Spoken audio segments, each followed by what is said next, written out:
Welcome to Sri Chakra news bulletin. ముందుగా headlines. Ambedkar Konaseema జిల్లా సాకినేటిబండి మండలం అంతర్వేదికల్లో ఉద్రిక్తత.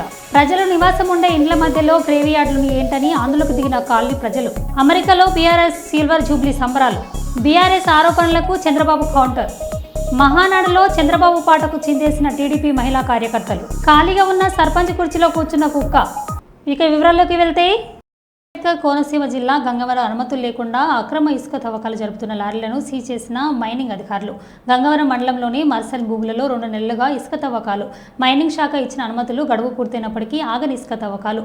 ఇసుక అక్రమంగా తరలిస్తున్న ఇసుక లారీలను కోటవెల్లి రేవులోని పట్టుకొని అయినవిల్లి పోలీస్ స్టేషన్కి అప్పగించిన మైనింగ్ శాఖ అధికారులు. మర్సస్ భూములను భౌగోళికంగా అయినవిల్లి మండలం సరిహద్దులో ఉండడంతో లీజుకు తీసుకొని సాగు చేసుకుంటున్న ఇక్కడి రైతులను ప్రభోలో పెట్టి నిబంధనలు విరుద్ధంగా అక్రమ ఇసుక తవ్వకాలు. మార్సస్ భూములను రెవెన్యూ పరంగా గంగవరం మండలంలో ఉండడం మాకు సంబంధం లేదంటున్న అయినవిల్లి రెవెన్యూ అధికారులు. అంబేద్కర్ కోనసీమ జిల్లాలో లేఅవుట్లు ఫిల్లింగ్లకు అక్రమంగా ఇసుక తరలింపు.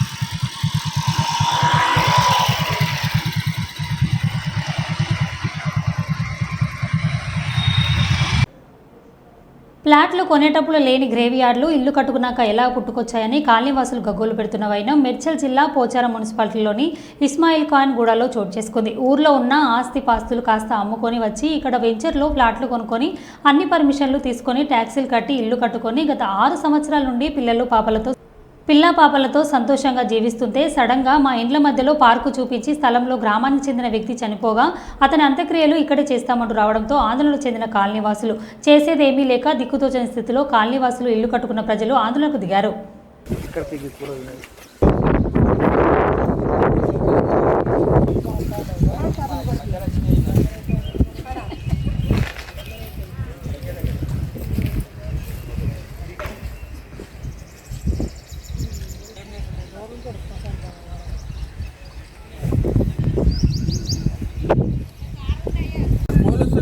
పోతే వాళ్ళు ఏం పట్టించుకోవట్లేదు. మాకు తెలియదు, మీరు చూసుకోండి, లేకుంటే కలెక్టర్ ఆఫీస్ దగ్గర పోయి ధర్నా చేసుకోండి, అది చేస్తేనే మీకు పరిష్కారం దొరుకుతుంది అంటున్నారు. అంటే వాళ్ళు మాత్రం దీంట్లోకి ఎంటర్ కావచ్చు, మేము మాత్రం ఎంటర్ కావడానికి లేదు.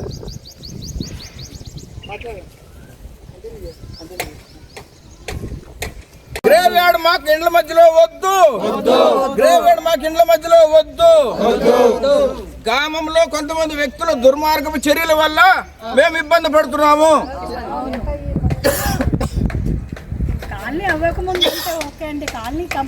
పిల్లలకి ఇక్కడ దహనం చేయడం వల్ల మా ఇండ్లలోకి వచ్చి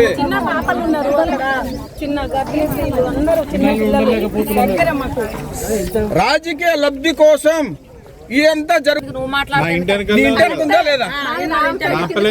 కాదు పోలీసు వాళ్ళకి వస్తుంది, మాకు మార్గం ఏదన్నా పెడితే మేము రాకుంటాం కదా. ఇప్పుడు ఇల్లు పక్కన ఇల్లు ఉంటేనే రాంపల్లి, వేరే నగరం, వేరేదని పేర్లు పెట్టుకున్నాం. 10 ఇల్లు కలితే ఒక పేరు పెట్టుకున్నాం. కరెక్టే కాదని మేము అంటలేం. పోలీసు ఆయన ఏమన్నాడమ్మా, మీరు పోయి ఆడ ఎంఆర్ఓ కాడ ధర్నా చేసుకోపోరు, నువ్వు ఇదేం మాట్లాడుతున్నావు అమ్మా అని అన్నాడు. నేను పోయి ఆడ ఎదురుగా నిలబడతా అన్నాడు కదా. నువ్వు ఈడ మాట్లాడదగలదమ్మా, మీరు పోయి ఆడ ఎంఆర్ఓ ఆఫీస్కి పోయి మీరు కొట్లాడండి. నువ్వు ఇక్కడ దానం చేసుకుంటూ మీరు పోయి ఆడ కొట్లాడినాక మరి మాకు పోలీసు వాళ్ళ ప్రొటెక్షన్ ఇవ్వండి. మరి ఊళ్ళో జనం మాకేమిస్తారు సార్? ఇప్పుడు మేము కూడా ఆడ ఇంతో అంతా ఉంటా 5-10 గుంటలు ఉంటే అమ్ముకొచ్చుకొని పిల్లల భవిష్యత్తు కొరకని తెచ్చుకున్నాక నువ్వు మేము ఇది చేపల గడ్డ మేము కాల్చుకుంటాం అని అంటే కొనేటప్పుడు అయినా మరి మీరు ఇది బొందల గడ్డకు వస్తుందమ్మా తెలియక ఎందుకు బోర్ల పడుతుందని బిల్లర్లు చెప్పాలి, ఉన్న ఊరోళ్ళు చెప్పాలి, తెలిసిన వాళ్ళు చెప్పాలి.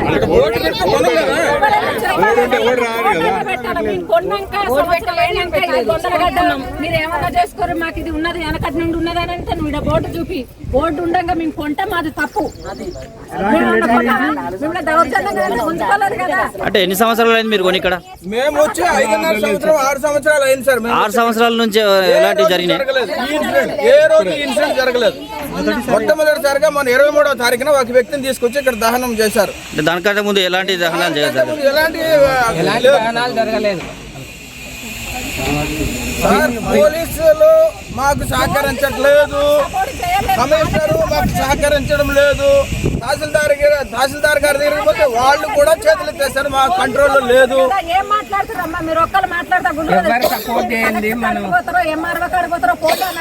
ప్రజలకు రక్షణ లేకుండా 7 ఎకరాలు ఒక దగ్గర, 6 గుంటలు ఒక దగ్గర. 6 గుంటల ల్యాండ్ ఏమో దహనం కోసం, 7 గుంటల ల్యాండ్ ఏమో సమాధులు కట్టడం కోసం.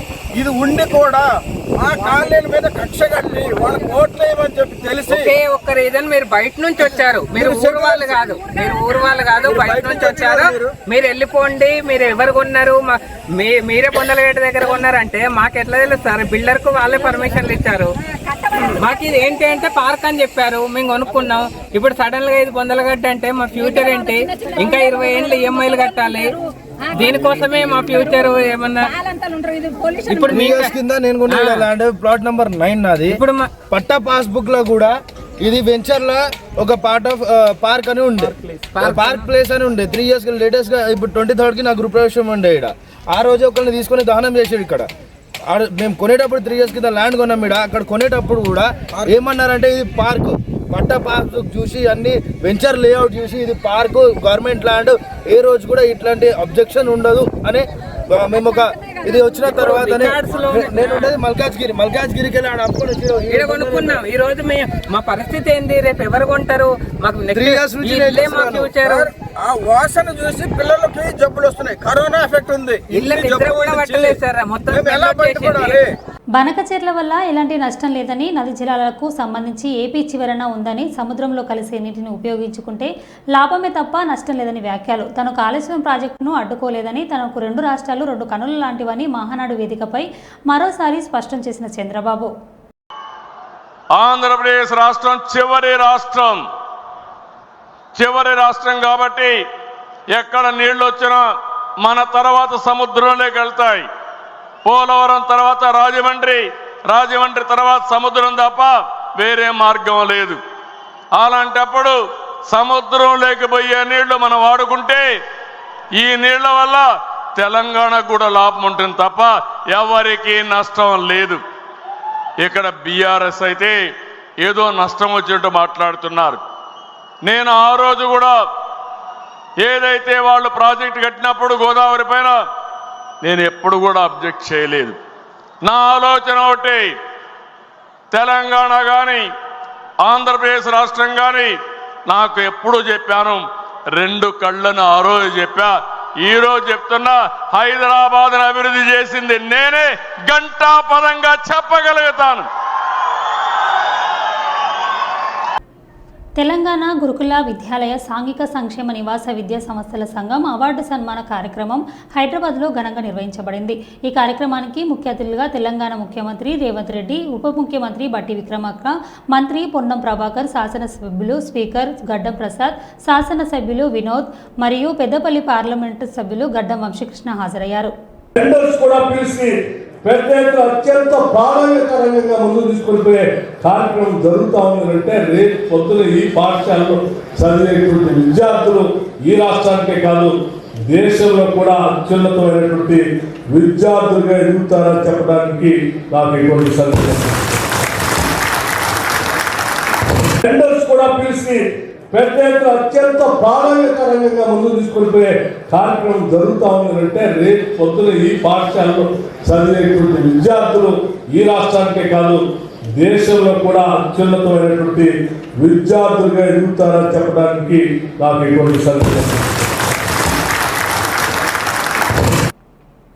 చెన్నూరు కేంద్రంలోని పద్మశాలి భవన్లో ఆపరేషన్ కంగారుకు నిరసనగా సభ ఏఐపియుసి రాష్ట్ర కార్యదర్శి పోచమ్మల్లు, ఐఎఫ్టియుసి జిల్లా నాయకులు కాంతయ్యల అధ్యక్షతన జరిగింది. ఈ సభలో Arunodaya chairman Vimalakka, CPI ML నాయకులు ప్రసాదన్న, ఐఎఫ్టియు రాష్ట్ర అధ్యక్షులు కె విశ్వనాథ్, ఏఐకేఎంఎస్ రాష్ట్ర ప్రధాన కార్యదర్శి వి భాస్కర్, రైతు కూలీ సంఘం రాష్ట్ర అధ్యక్షులు పటోల నాగిరెడ్డి, ప్రధాన కార్యదర్శి వెల్తురి సదానందం, ఏఐపియుసి రాష్ట్ర కార్యదర్శి జి అంజయ్య, రాష్ట్ర working president T Ratnakumar, AIFTU రాష్ట్ర కోశాధికారి రాజమల్లు, పీఓడబ్ల్యూ శ్రీముక్తి జిల్లా convener yes Lavanya, Rajeshwari, AIKMS రాష్ట్ర నాయకులు భీమయ్య, దాచుమల లచ్చన్న, దాముక లచ్చన్న, ఆదివాసీ నాయకులు గంట సత్యం, టీపీఎఫ్ నాయకులు జైపాల్ సింగ్, సిపిఐ నాయకులు ఆర్ చంద్రశేఖర్, సిపిఐ నాయకులు చందు, రాష్ట్ర తెలంగాణ సింగరేణి ఉద్యోగుల సంఘం నాయకులు కుమార్, రైతుల సమస్య సాధన సమితి అధ్యక్షులు మడిమడుగుల మల్లన్న పాల్గొన్నారు. పారిశ్రామిక కంపెనీలను అదేవిధంగా వీటన్నిటిని కూడా ప్రభుత్వ రంగ సంస్థలన్నింటినీ కూడా ఇవాళ కార్పొరేట్ సంస్థలకు అనిల్ అంబానీ వాళ్లకు కట్టబెట్టడం కోసం ఒక ఒప్పందం చేసుకోవడం అనేది జరిగింది. ఈ ఒప్పందం రెండవసారి అధికారంలోకి వచ్చిన తర్వాతనే ఈ ఒప్పందం చేసుకోవడం జరిగింది. అప్పటి నుండి మనం ఉద్యమకారులుగా, అదేవిధంగా కార్మికులుగా, అదేవిధంగా రైతు కూలీలుగా, అదేవిధంగా అడవిలో ఉన్నటువంటి ఆదివాసీలు కూడా ఇవాళ అడవిలో ఉన్నటువంటి ఖనిజ సంపదను కాపాడుకోవడం కోసం అనేక పోరాటాలు చేస్తున్న సందర్భంలో ఈ మోడీ ప్రభుత్వం ఏదైతే ఒప్పందం చేసుకున్నాడో ఆ వాళ్ళ నుండి ఒత్తిడి రావడం మూలంగా ఇవాళ అడవిలో ఉన్నటువంటి ఆదివాసులను కాల్ చేయించడం కోసం, ఆదివాసులపైన దాడి చేయడం, ఆదివాసులను కాల్చి చేపిస్తేనే ఈ అడవులు కాలైతాయి, వీళ్ళు ఆదివాసులు అడవుల నుండి పోతేనే ఇవాళ ఈ అడవిలో ఉన్నటువంటి భూములను ఖనిజ సంపదను వీళ్ళందరికీ కార్పొరేట్ సంస్థలకు కట్టబెట్టడం కోసం ఇవాళ కుట్రలో భాగంగానే ఇవాళ ఈ ఆదివాసులను మధ్య భారతంలో ఉన్నటువంటి ఆదివాసులను అందరినీ కూడా అడవి నుండి ఖాళీ చేయించడం కోసం ప్రయత్నం చేస్తున్నటువంటి ఈ కుట్రలో భాగంగా, అదేవిధంగా ఇవాళ ఈ అడవిలో ఉన్న అన్నలకు ఆదివాసులకు అండగా ఉన్నటువంటి ఏదైతే మావోయిస్టు పార్టీ నాయకులు ఎవరైతే ఉన్నారో, మావోయిస్టు పార్టీ ఏదైతే ఉందో ఆ మావోయిస్టు పార్టీని కూడా ఇవాళ 2026 సంవత్సరం వరకు ఈ మావోయిస్టులు దేశంలో ఉండకుండా చేస్తామని ఏదైతే అమిత్ షా శపథం చేశాడో దాన్ని అమలు చేయడం కోసం ఇవాళ ఈ మావోయిస్టుల పైన, అదేవిధంగా ఆదివాసుల పైన దాడులు చేస్తూ హత్యలు చేస్తున్నటువంటి ఈ మోడీ ప్రభుత్వానికి వ్యతిరేకంగా, నిరసనగా ఈ సదస్సులు మనం పెట్టుకోవడం అనేది జరుగుతూ ఉంది. దీని ముఖ్య ఉద్దేశం ఇవాళ చెన్నూరులోనే కాదు, రాష్ట్రంలో మొత్తం అనేక ఒక ఆరు జిల్లాలలో మనం పెట్టుకోవడం జరుగుతూ ఉంది. 6 జిల్లాలలో ఏదైతే అడవి పరవాహిక ప్రాంతాలు ఏదైతే ఉన్నాయో ఆ ప్రాంతాలలో ఇవాళ మనం ఈ ఆదివాసులను అండగా ఉండడం కోసం, అన్నలకు అండగా ఉండడం కోసం మీరున్నారు, మేము కూడా ఇక్కడ ప్రభుత్వంలో ఏదైతే ఉన్నటువంటి ఈ రైతాంగంలో కానీ, కార్మిక రంగంలో కానీ, ప్రజానికంలో ఉన్నటువంటి వాళ్ళం మీ పోరాటాలకు మేము అండగా ఉంటామనే ఉద్దేశంతో ఇవాళ మనం అందరం కూడా నిలబడడం జరుగుతుంది. ఈ సదస్సులు పెట్టి విప్లవ పార్టీల నుంచి ఎర్రజెండా పార్టీలు ఐక్యతకు ఎందుకు అసలు అవి ఏకం ఎందుకైతే ఏకం కాకుండా ఉండి ఎవరికి వారు ఏమైనా తీయడానికి పద్ధతిలో వాళ్ళు పోతారు కదా, దీన్ని ఐక్యత చేయడానికి మీ వంతుగా మీరు ఏమన్నా ప్రయత్నం చేస్తారు? మేము మొదటి నుంచి కూడా విప్లవకారుల ఐక్యతని, ఎర్ర జెండాల ఐక్యతని మేము కోరుకుంటున్నటువంటి వాళ్ళని. నేను ఒక విప్లవ సాంస్కృతికోద్యమంలో 50 ఏళ్లుగా పనిచేస్తున్నటువంటి కార్యకర్తని. ఆనాటి నుంచి ఈనాటి వరకు జరుగుతున్నటువంటి చీలికల్లో బాధపడుతున్నటువంటి వాళ్ళని.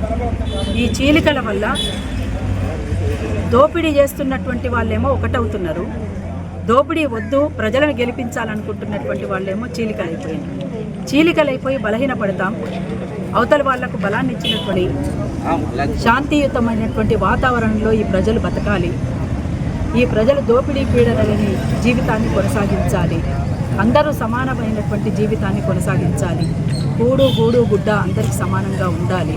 కొంతమంది చేతుల్లో భూమి కేంద్రీకృతమై మిగతా వాళ్ళందరి మీద పీడిస్తూ వాళ్ళని అణిచివేస్తున్నటువంటి పరిస్థితి కాకుండా అందరూ సమానంగా జీవించేటువంటి రోజులు రావాలని, దాన్ని మనం సమసమాజం అంటాం. సమసమాజ స్థాపన జరిగితే తప్ప అది సాధ్యం కాదు. అందుకోసం ఏది ఏమైనా ఇప్పటికైనా కేంద్ర ప్రభుత్వం సానుకూలంగా స్పందించి చర్చలకు సిద్ధపడాలని మరొక్కసారి విజ్ఞప్తి చేస్తాము. Thank you. అమెరికాలోని డల్లస్లో బీఆర్ఎస్ రథోత్సవ సభలో పాల్గొనేందుకు తెలంగాణ నుండి వెళ్లిన మాజీ మంత్రి ఎర్రబెల్లి దయాకర్ రావు బుధవారం డల్లస్ ఎయిర్పోర్టులకు చేరుకున్న ఎర్రబెల్లి దయాకర్ రావు ఘనస్వాగతం పలికి ఎన్ఆర్ఐలు ఎర్రంరెడ్డి, తిరుపతి రెడ్డి, వీరారెడ్డి, దామోదర్ రెడ్డి ఆధ్వర్యంలో గులాబీ జెండాలో భారీగా ర్యాలీ తీశారు.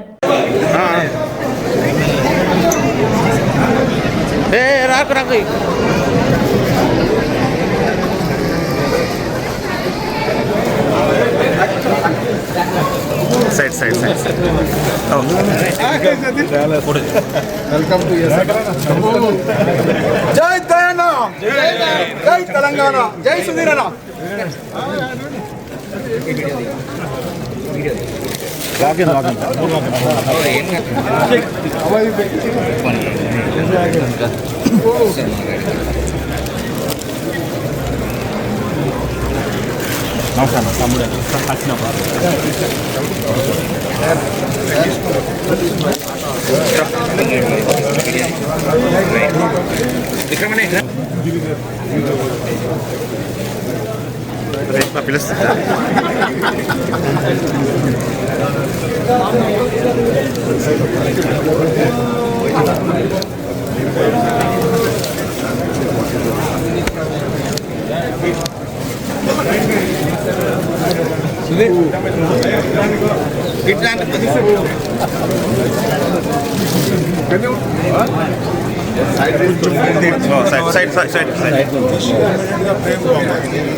Total cover.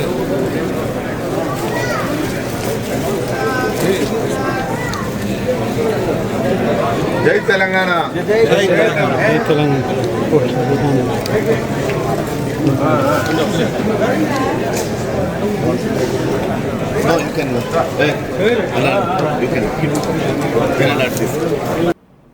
ఇంటిగ్రేటెడ్ స్కూల్ కడుతుంటే అది స్కామ్ అని నన్ను విమర్శిస్తున్నారు. ఎస్సీ ఎస్టీ బీసీ మైనారిటీ పిల్లలకు 25,000 కోట్ల ఖర్చు పెట్టి పాఠశాలలు కట్టాల్సిన అవసరం ఏముంది అని నన్ను విమర్శించారు. మేము కార్పొరేట్ కాలేజీలో పోటీ పడేలాగా ఒక్కో యంగ్ ఇండియా ఇంటిగ్రేటెడ్ పాఠశాలలు 200 కోట్లు పెట్టి కడుతున్నామని సీఎం రేవంత్ రెడ్డి అన్నారు.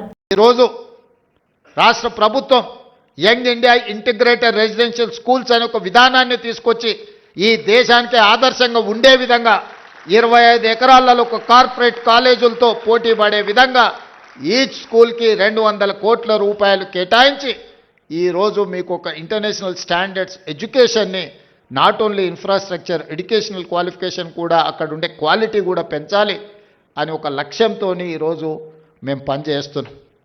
ఈరోజు చాలామంది విమర్శిస్తున్నారు. ఇవాళనే ఒక పత్రికలో చూసిన ఈ SC ST BC minority EWS పిల్లలకు 200 కోట్ల రూపాయలు పెట్టి 100 అంటే దాదాపుగా 25,000 కోట్ల రూపాయలు ఖర్చు పెట్టి కట్టాల్సిన అవసరం ఉందా అని ఒక పత్రిక రాసింది, ఒక రాజకీయ పార్టీకి సంబంధించిన పత్రిక. కరెక్టే మీ విధానంలో ఎందుకంటే మీరు అధికారంలో ఉన్నప్పుడు బర్రెలు గొర్రెలు చేపలు చెప్పులు కుట్టుకోండి అనే స్కీములు మీరు తీసుకొచ్చిండ్రు. ఆనాడు బడుగు బలైన దళిత గిరిజన మైనారిటీ వర్గాలు ఏం చేయాలంటే దళితులు చెప్పులు కుట్టుకోవాలి, బలహీన వర్గాలు చేపలు పట్టుకోవాలి, ట్రైబల్స్ పందులు పెంచుకోవాలని గత ప్రభుత్వంలో స్కీములు వచ్చినాయి. మీరు అందరూ చూడండి, గత 10 సంవత్సరాలలో ఏం చెప్పారు? బర్రెలు గొర్రెలు ఇస్తాం, చేపలు ఇస్తాం, చెప్పులు కుట్టుకోండి, మీకు స్కీములు ఇస్తామని చెప్పిండ్రు తప్ప మీకు చదువు చెప్తాం, మీకు రాజ్యాధికారం ఇస్తాం, మీ రాజ్యం నిర్మాణంలో మిమ్మల్ని భాగస్వాములను చేస్తామని చెప్పలేదు. తాడపల్లి వైఎస్ఆర్సీపీ కేంద్ర కార్యాలయంలో స్థానిక సంస్థలు ప్రజాప్రతినిధులతో పార్టీ అధ్యక్షులు వైఎస్ జగన్ సమావేశం.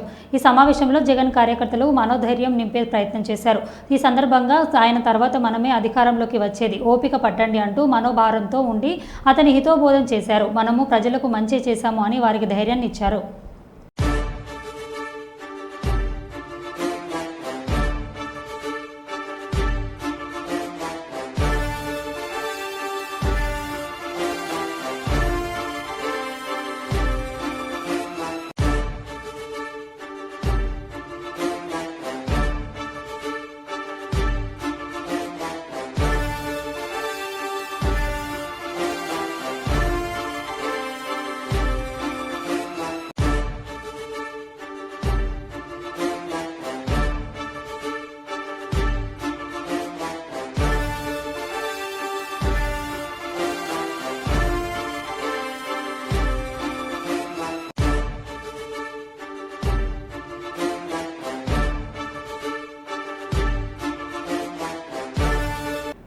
పొలం సమస్య పరిష్కరించాలని మంత్రాలయం నియోజకవర్గం కోసికి మండలం కోసికి చెందిన బాధితురాలు ఈరమ్మ కర్నూలు డీఎస్పీ ప్రసాద్కు వినతి పత్రం అందించారు. కోసేగిలోని సర్వే నెంబర్ 76A1 ఈరమ్మకు 3.5 ఎకరాల పొలం ఉంది. ఈ పొలానికి పక్కన ఉన్న నరసయ్యకు చెందిన పొందని ఈరమ్మ తెలిపారు. తమ పొలంలోని హద్దులను దాటి తమ పొలంలోకి నరసయ్య వస్తున్నారని ఆమె తెలిపారు. ఈ విషయంలో తమ కుటుంబ సభ్యులపై నరసయ్య దాడికి పాల్పడ్డారని ఆవేదన వ్యక్తం చేశారు. దాడి సమయంలో తమను కుక్కలు కాపాడాయని అన్నారు. తమపై తప్పుడు కేసులు సైతం పెట్టారని ఈరమ్మ తెలిపారు. తమపై దాడులు చేసిన వారి నుండి ప్రాణహాని ఉందని పలు పోలీసులకు తమకు న్యాయం చేయాలని కోరారు.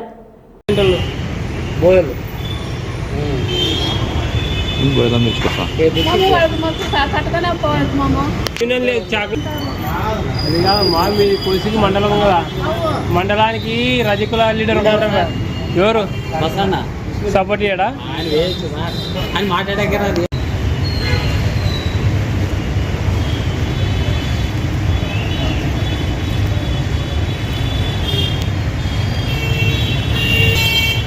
రమేష్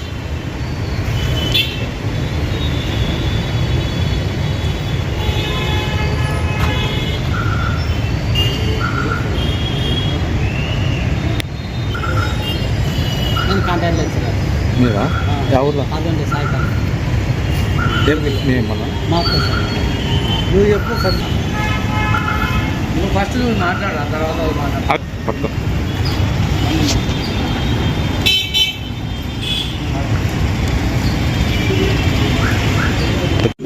చెప్తాను సీఎం చెప్తాను. ఇక్కడికి వెళ్ళి మాకు తిరుగు.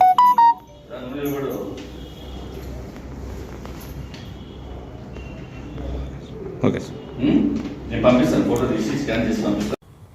2:30 అవుతుండే. ఆ టైంలో నన్ను నిలబోసుకొని పోయినాను. అప్పుడు వాళ్ళ ఇంట్లో అందరూ మా తమ్ముని భార్య పిల్లలు అందరూ ఉన్నారు. ఒక పాప చూసింది, ట్రాక్టర్ ఎక్కడో అక్కడ ట్రాక్టర్ మన చేనులోకి వస్తుంది అంటే అంతపాటికి ఇంట్లో ఉన్న వాళ్ళు బయటకు పరిగెత్తుకొని వచ్చినారు. వచ్చేపాటికల్లా వాళ్ళు ట్రాక్టర్ 3 సైకిల్ మోటార్లు వచ్చినాయి సార్. అప్పటికి వచ్చికేసి మా తమ్ముడు అంత సైకిల్ మోటార్లు మా చేనులో నుంచి పోనీకి మీకు అక్కలేదు, మీరు గడిమి జడపాలనుకుంటే మీ దారిలో వచ్చి మీరు చెడుపుకోపోండి అంటే అంతపాటికి కట్లు పట్టుకొని కసి వచ్చినారు సారు. వచ్చేపాటికి అందరూ మేము అడ్డం పడినాము. అడ్డం పడిపాటికి వద్దు వదిలేసి అంటే వాటికి కుక్కలు పరిగెత్తుకొని 2 కుక్కలు వచ్చినవి. వాళ్ళు అంట్లాడేపాటికి మమ్మల్ని వదిలేసినవి. మా తమ్ముడిని ఇంకా ట్రాక్టర్కి అడ్డం పడేవన్నీ లాక్కొని కేసి వచ్చినాను. అట్లే నేను వద్దు వదులుకో చేను మాకం చూసుకుంటే మీరు అందరూ చచ్చిపోతారని కేసి నన్ను లాక్కొనాను సార్. లాక్కొని కేసి పోలీస్ స్టేషన్కి వచ్చినాను. ఇంకా పోయి కేసి ఆ గడిమంతా చెడిపి పొలం ఇటు వరకు వస్తుందని దున్నుకొని వచ్చినారు సార్. మా చేనులో నుంచే పోయి మమ్మల్ని కొట్టినారు. రస్తగాని మా చేనుకు వాళ్ళకి సంబంధం లేదు. మళ్ళీ చేసిండే గజ్జి గారి నరసయ్య కొడుకులు బంధువులు అందరూ సుమారు ఒక 15 మంది వచ్చినారు సార్. వాళ్ళు ఎవరు పట్టించుకొని ఉండడం లేదు. ఇంతకు ముందుగానే ఒకసారి కొట్టినారు. మామ కంప్లైంట్ ఇచ్చినకి వస్తే మా మీద ఒక కంప్లైంట్ ఇచ్చి నాన్న 4 10 కొట్టిన దానికేసి ఎఫ్ఐఆర్ బుక్ చేసి దానికి ఇప్పుడు నెల వాయిదాలు తిరుగుతున్నాను సార్. ఎవరు పట్టించుకోవడం లేదు. దాన్ని ఎన్ని ఎకరాలమ్మా? ఎవరు సార్? మీది? మాది తలాకి 3.5 వచ్చింది సార్. వాళ్ళు ఎంత తీసుకుంటున్నారు? వాళ్ళకి 3 చిల్లరే ముందండి సార్. వాళ్ళది. మీ చేనుకి ఎంత జరిగినారు? బాగా ఇందు నుంచి అందుకు జరిగినారు సార్. అందు నుంచి ఇంతకి. నా పేరు ఈరమ్మ సార్. మాది కోసి సార్, కోసి మండలము. ఇది నా పేరు ఈరే సార్. కోసి సార్, నాది కోసి మండలం సార్. కోసికి నేను కాంట్రాక్ట్ లెక్చరర్గా ఆదంలో చేస్తున్నాను. సోమవారం సాయంత్రం ఇట్లా దౌర్జన్యంగా దాడికి దిగినారు. గజ్జిగేరి నరసయ్య, అతని కొడుకు, ఇతర బంధువులు కూడా వచ్చి అటాక్ చేయడం జరిగింది. దీనికి నేను కూడా అడ్డుపడినాను. అయినా కానీ నాకు కూడా భౌతిక దాడులు ఇట్లా ఆటకాడ తగిలింది. ఇప్పటికీ కూడా పెయిన్ ఉంది. కాబట్టి దీనిపైన ఎస్పీ గారు సీరియస్గా తీసుకొని మాకు ప్రాణహాని ఉంది, న్యాయం చేయాలా అని కోరుతున్నాను. సమస్య వచ్చి ఇది ఈ హద్దుల గురించి పొలాలు కబ్జా చేయడానికి దౌర్జన్యంగా దిగుతున్నారు. గజ్జిగే నర్సయ్య పైన కూడా ఇది పట్టాలు ఏమీ లేదు, డాక్యుమెంట్ ఏమీ లేదు. అయినా కానీ మా పైన దాడి చేయడానికి సిద్ధంగా ఉండారు సార్. సర్వే నెంబర్ 76/A1 మాది. 76/A6. దాడి చేస్తుంటే మీ కుక్కలు కాపాడినాయా? అవును సార్, మా కుక్కలు మాకు కాపాడినావు రక్షణ. అంతే సార్. నా పేరు గిరీష్.